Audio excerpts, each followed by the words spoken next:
All right, let's head into the Universal Studio Store at City Walk. This is before you get to the theme park.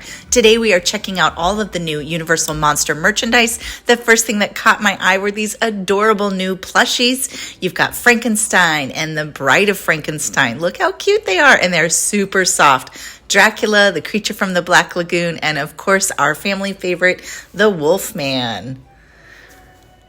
Take time for a little smooch. Yep, that's my daughter.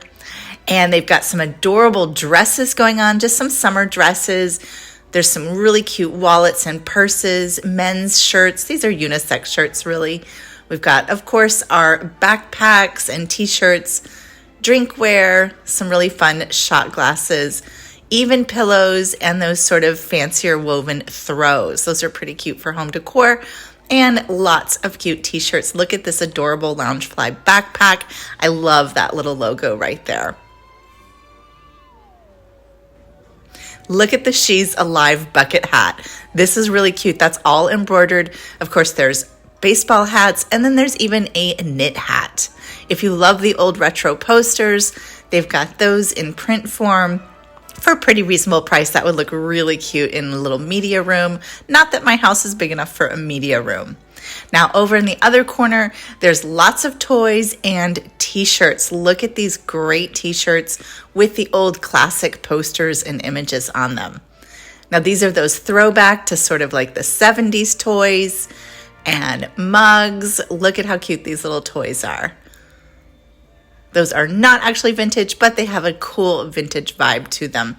There's also a little bit more expensive version of them, and then there's even a little bit more expensive version of them. These are top out at $45, but they are jointed and very, very cool. They come with a collector's box. Next door is the Universe store at City Walk, and this is where all the designer collaborations are and some of the newer cool stuff. Look at these Megan hoodies and t-shirts, so cute. And I love this tote bag. This has got to be a designer collab. Look at the Jaws tote too. I spy a little Back to the Future tee and this cool Frankenstein tie-dye. Now, of course, it wouldn't be a trip to Universal without seeing our favorite monsters. These are my favorite characters and Sophia's absolute favorites. Thanks for joining me today. Make sure you like, share, and subscribe if you want to see more fun theme park tutorials and tours.